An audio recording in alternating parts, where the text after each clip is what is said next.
Here's a memorable studio moment from winter 2013. This was my first trip to Cali, and I was working out of a studio off Sunset. I can't remember the name right now, but with Ryan Pate, one of the best engineers. Shout out to Ryan. I was working with a group called Who Made Who? Well, really Thomas Barfod from Denmark, and he's a really good producer.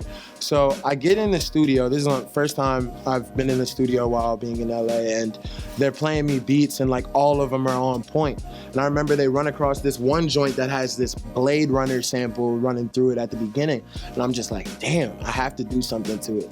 And at that time, like the Versace verse was hot. So like I was just like, I had written a verse that was like in that flow, like Versace was like, instead it was like, I'm grinding that currency coming up, sex and the money. And it was like, basically I just started laying down that verse as soon as they were playing the beat. And it was one of those things where it fit like a glove so much. As soon as I said that, they were like, yo, go in the booth. Like, let's just lay this down. Wind up spending probably like 6 hours in the studio because we were just vibing, 6 to 8 hours. Come to find out that one of the producers, it was his birthday, and it was just serendipitous because, like, you know, 11/11 is supposed to be like a time where you like wish for your dreams to come true and whatnot. And my dreams were actually coming true. So I was finally in LA for the first time. I like damn near cried because I was like, oh my God, we made it. Not knowing that this was just the beginning, like, you know what I mean? And we had just scratched the surface, but it was one of those times that really put in perspective for me all the hard work that I put in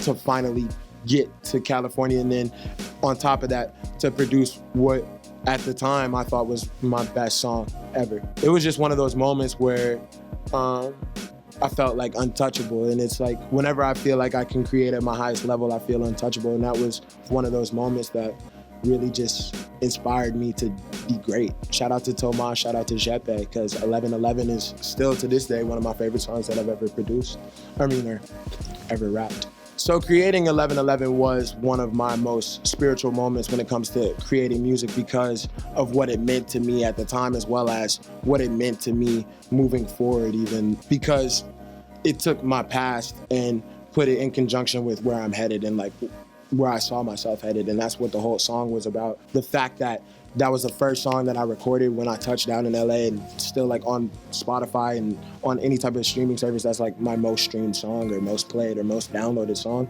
That let me know right there that the juju and the juice was just perfect. You know what I mean? Something was in the Kool-Aid that night, or the Jameson, but it was dope. As far as being like a spiritual person, I'm not fully delved into looking for signs in everything that I do, but I do believe in, you know, karma and like the fact that your hard work will pay off. You get out what you put in, you know what I mean? So for that to happen so early in my development as an artist, I felt like it was something that was just beautiful. And I felt like it was some type of divine intervention, because a lot of people work hard and a lot of people, you know what I mean, do things on a day-to-day basis and never get to see the light of day, or never even get to see the type of success that I've seen. And it's on a minuscule level to some, but like to me, it was a big jump.